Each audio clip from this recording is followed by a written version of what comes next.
Siguiendo puntualmente el orden de los actos programados y agradeciendo que nos hayamos ajustado al tiempo del que disponíamos, el Congreso ya llega a su fin, pero antes vamos a dar paso a las conclusiones del Congreso, que van a ser comentadas por el reverendo don Jorge Zazo, vicario de Pastoral y miembro de la Comisión Organizadora del Congreso.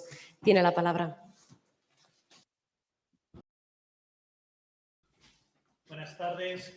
En su saludo inicial, el señor obispo destacó las 4 grandes líneas en torno a las cuales ha girado la reflexión de este congreso. El objetivo planteado era estudiar el magisterio de Santa Teresa de Jesús, especialmente en lo relativo a la vida consagrada, la llamada universal a la santidad, el papel de la mujer y la misión evangelizadora de la Iglesia. Sobre la vida consagrada versaron especialmente las ponencias del cardenal Bocos y del padre Emilio Martínez. En la primera de ellas se describe a la santa abulense de forma hasta cierto punto novedosa, no como simple pedagoga, sino como genuina mistagoga, en tanto que iniciadora en la vivencia del misterio de la salvación. Tal afirmación sugiere 3 desarrollos importantes. Primero, la consideración de la profesión religiosa no tanto como una opción de vida tomada por el sujeto a la luz de lo que interpreta como llamada divina, sino como la experiencia de una gracia recibida en la que profundizar continuamente durante el propio itinerario vital. El segundo, señalar la importancia de la formación intelectual como algo esencial de la vocación consagrada para que la tarea de inmersión en el misterio divino, que en tal consiste la mistagogía, se realice desde una verdadera integración de todas las potencias humanas. Y el tercero, vincular la formación en la vida consagrada con el desarrollo de la gracia bautismal. En efecto, la mistagogía surge en la Iglesia como camino para adentrarse en la gracia recibida por la iniciación cristiana. Sin esta es imposible comprender ni la consagración en pobreza, castidad y obediencia, ni el propio camino de oración. En cualquier caso, esta genuina mistagogía, de la que hablaba el cardenal Bocos, es entendida por este cardenal como una dimensión de la maternidad teresiana. Los puntos claves de las fundaciones de nuestra doctora y de su experiencia mística, experiencia vocacional, vuelta a los orígenes, nueva propuesta de vida comunitaria, fidelidad creativa y discernimiento, son puestos en relación con los elementos más destacados de la reforma animada por el Papa Francisco. En este sentido, se ha recordado cómo, a la luz del decreto conciliar Unitatis Redintegratio, no es posible desvincular en la Iglesia el concepto de renovación del concepto de reforma, siendo ambos casi equivalentes. El paralelismo entre elementos fundamentales de la espiritualidad de Santa Teresa y del magisterio del Papa Bergoglio es uno de los principales elementos aportados por este congreso. El padre Emilio Martínez, recogiendo en cierto modo el testigo del cardenal Bocos, recuerda que la renovación de la vida religiosa es independiente de la crisis actual, ya que la vida consagrada exige un constante progreso de maduración y de crecimiento. Ni las órdenes religiosas, ni nada en la Iglesia se purifica por un motivo distinto al de la verdadera fidelidad al Señor, continuamente renovada desde la experiencia de oración. Esta es, a la luz de las enseñanzas teresianas, esencialmente cristocéntrica. Lo acaba de destacar el señor cardenal Blázquez y lo han destacado prácticamente todos los ponentes. Tal centralidad del resucitado no ha de entenderse en meros términos conceptuales, sino en los de una verdadera y fecunda relación personal. De este modo, decía el padre Martínez, la contemplación propuesta por Santa Teresa no será pura pasividad, sino fuente de la más fecunda actividad de una existencia olvidada de sí misma y entregada al Padre en Cristo por el Espíritu Santo. Solo desde la centralidad de Cristo es posible la auténtica fraternidad. Esta se acoge desde la práctica de 3 virtudes esenciales señaladas por nuestra santa. Amor de unas hermanas por otras, desasimiento de lo creado, es decir, pobreza evangélica, y ante todo una verdadera humildad, de la que también se nos ha hablado esta tarde. Con este concepto vuelve a tenderse un puente entre la ponencia del padre Martínez y la del cardenal Bocos, ya que éste descubría en la humildad la clave del discernimiento, tal y como es entendido por Santa Teresa. Así pues, esta virtud, la humildad, que excluye todo asomo de lo que el Papa Francisco llama autorreferencialidad, aparece como el punto clave de la propuesta teresiana para la fraternidad conventual y podríamos alargarlo para la de todos los seres humanos entre sí. Vayamos ahora con la perspectiva de la santidad. El padre Silvano Giordano presentó el arduo camino que hubo de transitarse hasta alcanzar para la mística abulense el título de doctora con el que la Iglesia distingue a algunos de sus santos. La historia nos enseña que cuestiones hoy comúnmente asumidas son con frecuencia fruto de un largo recorrido de profundización. La realidad no es siempre evidente. De hecho, probablemente tampoco esté conquistada de forma definitiva. Las razones por las que durante tantos años se impuso el obstat sexus como argumento para impedir el reconocimiento de doctora no era debido, como quizá pueda interpretarse en una mirada superficial, a una especie de machismo sociológico, aunque ciertamente en esos siglos la mujer no ocupara el puesto que en justicia le corresponde, sino que obedecía a argumentos más profundos. Lo que estaba en juego eran elementos importantes de la verdad revelada, que importaba comprender tal como Dios quiere que lo hagamos, especialmente los referidos a la misión propia del orden sagrado y a la comprensión del munus docendi que le es propio, así como a los dones neumatológicos que pueden ser concedidos a los creyentes por la eficacia del bautismo para la edificación de todo el cuerpo de Cristo. En este sentido, la exposición histórica presentada por el padre Giordano ofrece un ejemplo concreto de aplicación de las 7 notas sobre la verdadera evolución doctrinal que en su día expusiera San John Henry Newman en su famoso ensayo sobre el desarrollo de la doctrina cristiana. Resulta especialmente instructiva la explicación de los vota presentados en la Positio Peculiaris a la Sagrada Congregación de Ritos para permitir el acceso de Santa Teresa al grado de doctora. En ello se percibe cómo la Iglesia entiende este título que ha concedido a algunos santos no en referencia a su magisterio público, dicho en otros términos, a la preservación y transmisión fiel del depósito de la fe confiado a los apóstoles y por estos al colegio de sus sucesores, los obispos, y de forma derivada y posibilitada por el sacramento del orden también a los presbíteros. Antes bien, esta distinción de doctor lo que reconoce son los dones de sabiduría, inteligencia, consejo y ciencia propios del Espíritu Santo, de los que pueden ser destinatarios todos los bautizados, independientemente de si son varones o mujeres. Esta perspectiva fue completada por la intervención de la doctora Marian Schlosser, la cual ofrecía una síntesis de los principales motivos por los que Santa Catalina de Siena, Santa Teresa del Niño Jesús y Santa Hildegarda de Bingen fueron también agregadas al número de doctoras de la Iglesia. Se presenta la doctrina mística de la Santa Abulense en un esquema clásico, así lo hacía la doctora Schlosser, oración como relación personal con Dios, centralidad de la humanidad de Jesucristo y experiencia eclesial, y además incorporaba 3 ideas novedosas en su exposición que merece la pena anotar como conclusiones del encuentro. En primer lugar, la relación del concepto eclesiástico de doctor ecclesiae con el carisma bíblico de la profecía.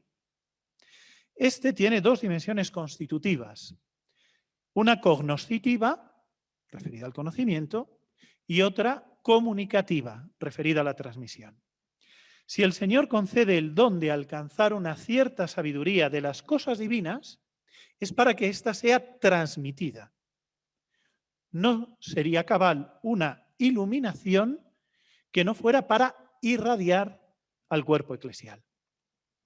En segundo lugar, y a partir de una cita del padre Herstreet, Se señala que la intención de San Pablo VI al reconocer el doctorado no iba tanto en la dirección de lo que hoy se llamaría justicia de género, sino como respuesta a la incapacidad del hombre moderno para hablar con Dios. Son palabras textuales de San Pablo VI citadas por la ponente. Finalmente, la doctora Schlosser señala hasta qué punto la disciplina litúrgica de la Iglesia aún no ha asumido el desarrollo de la doctrina posibilitado con la inclusión de mujeres en el rango de santas doctoras.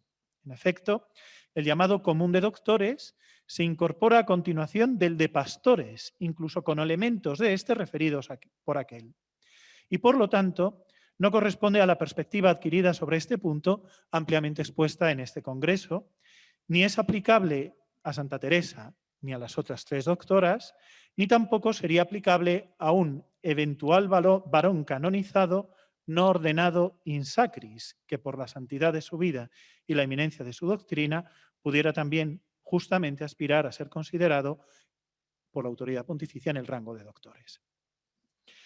Una de las principales aportaciones del Congreso en el ámbito científico ha sido la ponencia del padre Rómulo Cuartas en torno a los modelos de santidad de Santa Teresa y del pontífice que la elevó al rango de doctora, San Pablo VI.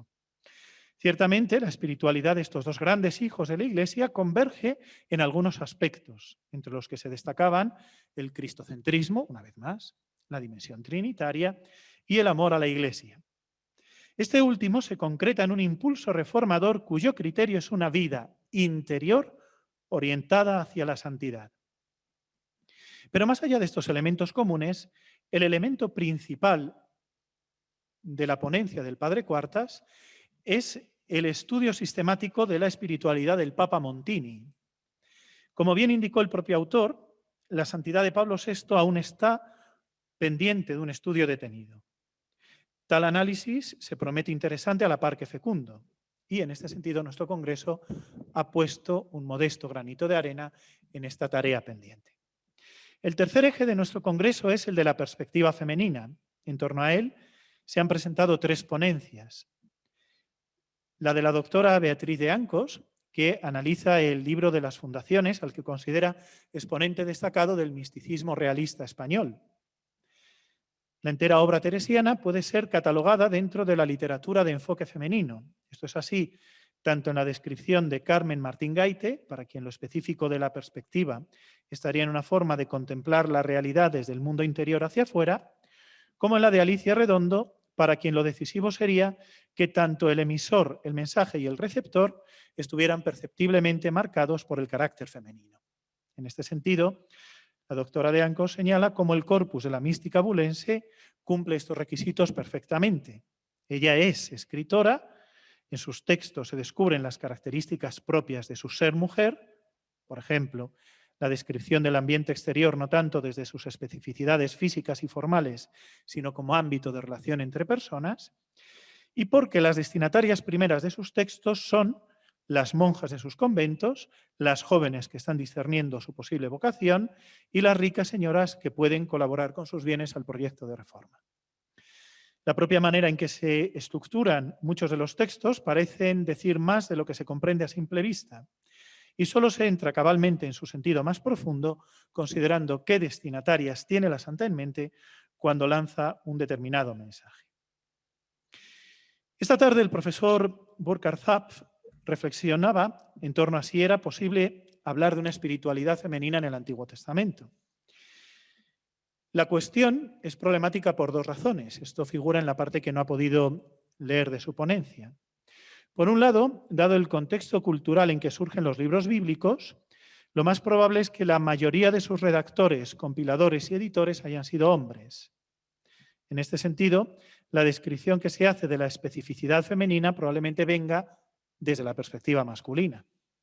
Sin embargo, el ponente recuerda que lo propio de la teología bíblica como ciencia no es el mero análisis literal del elemento humano de los textos, sino el estudio de la revelación definitiva de Dios transmitida a través de ellos. Por tanto, el elemento cultural, siendo innegable, no es el decisivo. Entre otras razones, porque hay un interés concreto en la Sagrada Escritura en presentar algunos rasgos propios de mujeres. Así topamos con la segunda dificultad. Los partidarios de la ideología de género más radical no aceptarían de buen grado hablar de una espiritualidad específicamente femenina, en tanto que desde su punto de vista, masculino y femenino, no son elementos ontológicamente estructurantes del ser humano, sino meros convencionalismos sociales. Sin embargo, el ponente de hoy mostraba que precisamente la opinión contraria es el primer dato que encontramos en la Escritura. Desde el libro del Génesis aparece con claridad que el ser hombre y mujer, aun conllevando diferencias sociales, no pueden ser únicamente definidos desde esta perspectiva, sino que forman parte, masculinidad y feminidad, de la esencia humana. Algunos de los rasgos que el profesor Zaff señala como específicos de la espiritualidad femenina todavía los tenemos recientes, así que paso a la ponencia del profesor Rehr. Él ha recopilado el estado actual de los estudios paulinos en torno al tema de la mujer. Ante todo, ha desterrado el tópico, todavía frecuente en algunos ambientes, de la supuesta misoginia del apóstol, mostrando cómo a la luz de sus textos se puede hablar de todo lo contrario, de que la mujer es considerada como un miembro de pleno derecho en las primitivas comunidades cristianas. Tienen responsabilidades mayores a las que se les otorgaba en cualquier otro ámbito de la antigüedad. Los pasajes contrarios a tal afirmación pueden ser comprendidos ora a la luz de problemas particulares de una comunidad determinada, ora en un contexto que pretende evitar conflictos con la mentalidad cultural dominante. Afirmando esto, también queda claro que la función de enseñanza y anuncio que desarrollan las mujeres, aunque en ocasiones sean descritas con el uso de palabras como apóstol o diaconisa, no pueden comprenderse en sentido estricto con el que la teología actual define estos términos. Ambas categorías no son rigurosas en el pensamiento de San Pablo, se interpretan de forma polisémica en el conjunto de sus escritos y no son directamente extrapolables a la comprensión actual del ministerio ordenado. Sobre la misión evangelizadora, ya la ponencia del doctor Giordano dejaba claro que la solicitud de declaración de doctora de la Iglesia para Santa Teresa había tomado un impulso renovado bajo el pontificado de San Juan XXIII, en el marco de las celebraciones del cuarto centenario de la Reforma. El Papa Roncalli proponía a los carmelitas dos objetivos en esta efeméride: la contemplación y el compromiso misionero.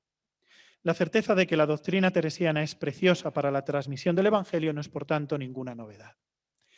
El cardenal Ricardo Blázquez acaba de centrar su intervención en la verdad, en este concepto tan querido para la santa y tan puesto en duda por el contexto cultural posmoderno. Ha referido a la existencia de tres magisterios en la Iglesia, el episcopal, el teológico y el espiritual, necesitados de mutua interrelación, y ha llamado a la comunión de los bautizados en escucha y respeto recíprocos.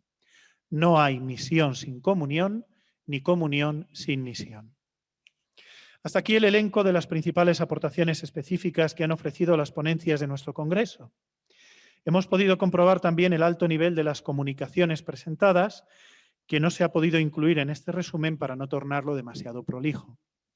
Nuestro encuentro se ha enriquecido, ante todo, con las extraordinarias y sorprendentes palabras que generosamente nos ha dirigido el Santo Padre, también con actos culturales, con las homilías de las Eucaristías celebradas y, sobre todo, con lo que el Señor haya ido suscitando en nuestro corazón a través de la meditación orante de cuanto hemos escuchado.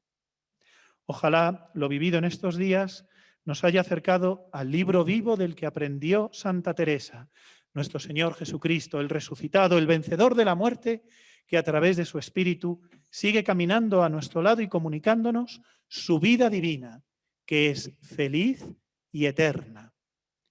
Él, el amigo verdadero, es quien desde nuestra humildad nos puede hacer a todos, en cierto modo, doctores, comunicándonos la auténtica sabiduría, la única que en el fondo vale la pena.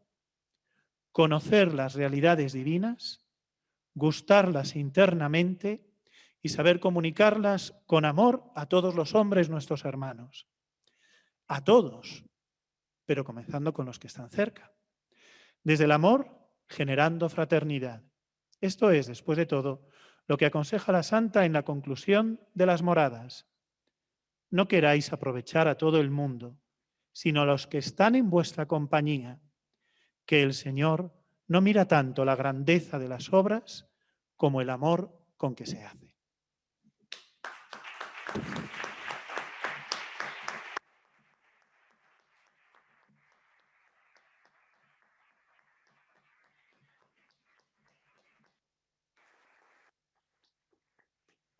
Muchas gracias, don Jorge, por esta síntesis. Tiene la palabra a continuación el padre David Jiménez, prior del Convento de la Santa en Ávila y miembro de la comisión organizadora del Congreso.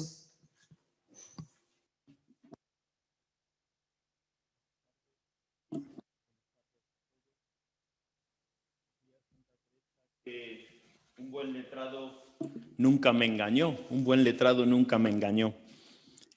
Nos lo ha recordado don Ricardo en su última, la conferencia de clausura que acabamos de escuchar. Y hoy quizá en este ambiente de este Congreso Internacional dedicado a Santa Teresa, su 50 aniversario como doctora de la Iglesia, cobra quizá una nueva virtud y una nueva perspectiva a estas palabras de la Santa. Tal vez ella se sonrojaría si estuviera aquí, aunque tenía bastante arrojo, pero se sonrojaría si se enterara que un congreso internacional ha ido versado sobre su palabra, sobre su doctrina.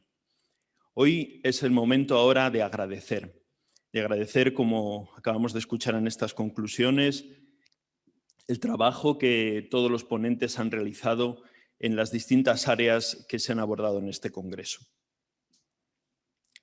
Celebrar a Santa Teresa como doctora de la Iglesia no es solo mirar un título precioso y un poco nuevo, novedoso, extraño en la pared de una iglesia, en la pared de un escritorio o en una vitrina.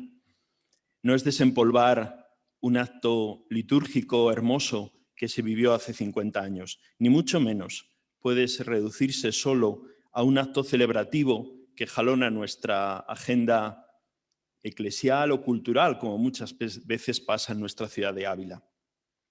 Celebrar hoy este congreso que ahora estamos terminando, en el que hemos recordado los 50 años del doctorado de Santa Teresa, nos ha llevado a preguntarnos algo que nunca debemos olvidar con respecto a la santa. ¿Qué nos dice Teresa? ¿Cuál es su palabra? ¿Qué nos expresa? ¿Qué nos quiere transmitir la santa doctora? No hay mejor manera de honrar a Santa Teresa que prestar atención a su vida, a su palabra y a su experiencia vital y religiosa. Este congreso ha sido un momento privilegiado para acercarnos a algunos de estos aspectos de la enseñanza de la santa como doctora y nos ha ayudado a profundizar en otros aspectos relativos a la vida consagrada, a la espiritualidad con ojos de mujer y a ese amor apasionado por la Iglesia. Ojalá que la celebración de este 50 aniversario del doctorado de Santa Teresa como doctora de la Iglesia nos enseñe, en primer lugar, su amor apasionado por la verdad, su pasión irreductible por la Iglesia, pero sobre todo su aventura personal para el encuentro con Cristo. Yo creo que si de este congreso somos capaces de seguir esta estela y de sacar estas conclusiones vitales para nosotros, entonces este congreso y este doctorado tendrá el sentido que de verdad siempre la Iglesia ha querido dar. Y una vez más se cumplirá aquello que Santa Teresa nos ha dicho. Un buen letrado, un buen conocedor nunca me engañó. Necesitamos hoy más que nunca volver nuestra mirada al mundo universitario, necesitamos en este mundo de posverdad, en este mundo de verdades líquidas, en este mundo de que todo vale, necesitamos volver la mirada a aquellos que nos pueden hablar de la verdad, pero de una verdad con mayúscula, de una verdad estudiada, de una verdad contrastada con la vida y de esa verdad que tanto apasionó a Teresa de Jesús. Muchas gracias.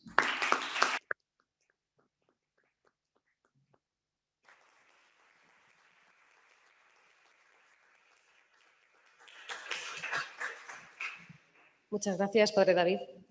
Por último, para clausurar este congreso, tiene lugar la intervención de la excelentísima y magnífica rectora de esta universidad, doña María del Rosario Sáez Yuguero, como representante de la institución académica anfitriona. Muchas gracias. Buenas tardes. En primer lugar, agradezco enormemente la presencia esta tarde en este acto de clausura de Su Eminencia el señor Cardenal don Ricardo Blázquez, cómo no, de nuestro obispo y gran canciller de la Universidad Católica de Ávila, la presencia del alcalde de Ávila, del delegado territorial de la Junta de Castilla y León, de los representantes de la Diputación, de la presidenta de nuestro Consejo Directivo y demás autoridades que nos acompañan esta tarde, como no, del padre provincial que nos ha acompañado, de la Orden de los Carmelitas, que nos ha acompañado durante todos estos días en el Congreso. Un saludo también a todos los que nos están siguiendo, a todos los congresistas que nos siguen por streaming. Cuando se habla la última en un congreso, yo creo que ya está todo dicho, entonces es todo bastante fácil, porque yo no voy a enmendar la plana a nadie.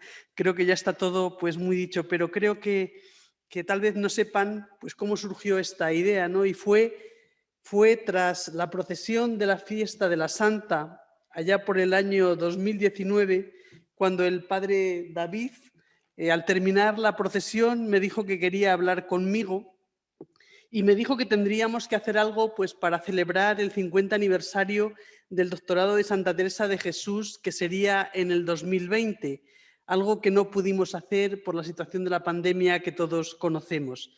Pero a los pocos días también nuestro obispo pues, me dijo algo parecido, que tendríamos que conmemorar el doctorado honoris causa, perdón, a Santa Teresa doctora, máxime cuando también es doctora honoris causa por nuestra Universidad Católica de Ávila, que así lo celebramos, como ha recordado don Ricardo, allá por el año 2015.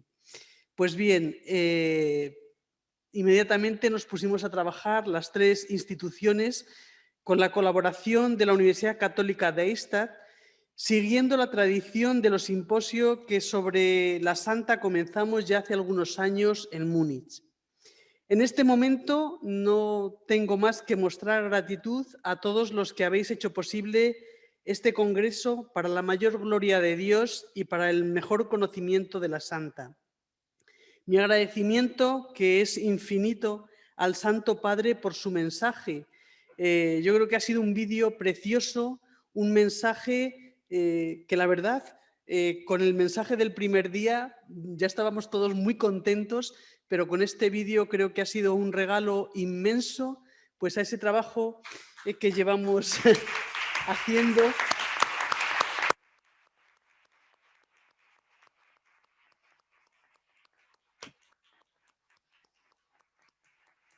Creo que ha sido un regalo pues, para todos, ¿no? Ese vídeo tan precioso que nos ha enviado el Santo Padre. Muchísimas gracias a nuestro obispo por las gestiones que ha hecho para conseguirlo y por su apoyo siempre, ¿no?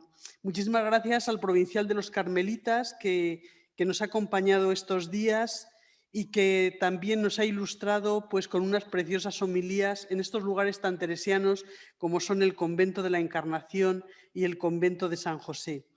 Mi agradecimiento y el agradecimiento de todos al padre David, prior de la Santa, y a don Jorge Zazo por el buen trabajo realizado junto a los demás miembros del Comité de Organización, a Vicente, a María, a los miembros del Comité Científico. Cómo no, y yo pido un aplauso para él, al profesor David San, que ha llevado el peso de toda la organización logística.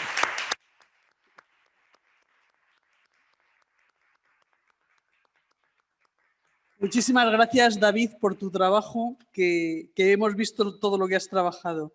Mi agradecimiento también a los gabinetes de comunicación del Obispado y de la Universidad Católica de Ávila, a Ausi, a María, a Patricia, a todos los que han hecho visible el Congreso en las redes sociales.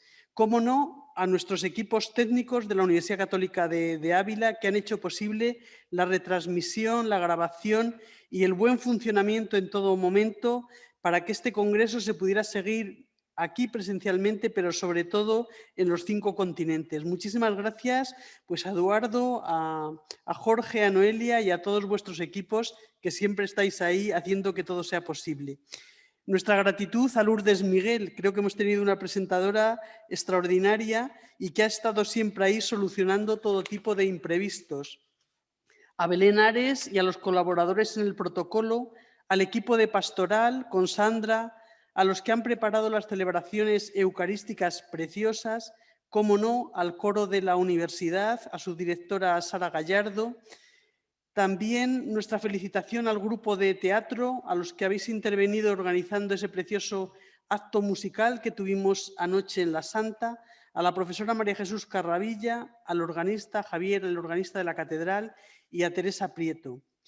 Una parte muy importante del éxito del Congreso lo han tenido las traductoras, que han sido pues Nadia, que es una profesional, pero también muchas de las traducciones, sobre todo del alemán, las han hecho profesoras de esta universidad y Cruzadas de Santa María, a las que yo agradezco el impagable trabajo de la traducción del alemán, nada fácil. A los participantes también, por supuesto, y cómo no a los ponentes que han contribuido a ensalzar el nivel académico y espiritual de este congreso. A las personas que han trabajado en la limpieza, en el mantenimiento y que han hecho posible que una parte del congreso fuera presencial, algo que no sabíamos cuando comenzamos a organizarlo. Nuestra felicitación a esos 500 niños que han enviado sus preciosos dibujos sobre el concurso de Teresa Doctora. En fin, muchísimas gracias a todo el personal de la UCAD, a esos que nunca aparecen, pero que están siempre detrás para que todo salga bien.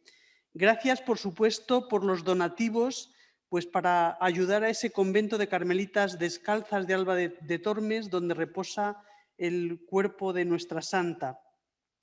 Y deseo que todos salgamos fortalecidos en la fe, en la caridad verdadera. Y yo me quedo, de tanto que he escuchado, pues con una pequeña frase de la inmensa doctrina de nuestra doctora Santa Teresa. Una frase de 3 palabras: solo Dios basta. Muchísimas gracias a todos y ahora nos veremos en la Santa Misa en la casa natal de la Santa a las 8 para clausurar este congreso. Muchas gracias a todos, feliz retorno a vuestras casas, los que sois de fuera, y un saludo y nuestro agradecimiento a todos los que han seguido el congreso desde tantas partes del mundo y esperemos pues que les haya servido y que haya sido provechoso y que pues pronto nos volvamos a ver en otros congresos o en otras celebraciones conmemorando y conociendo mejor a esta grandísima santa que es Santa Teresa de Jesús. Muchas gracias y nos vemos ahora a las 8 en la Iglesia de la Santa.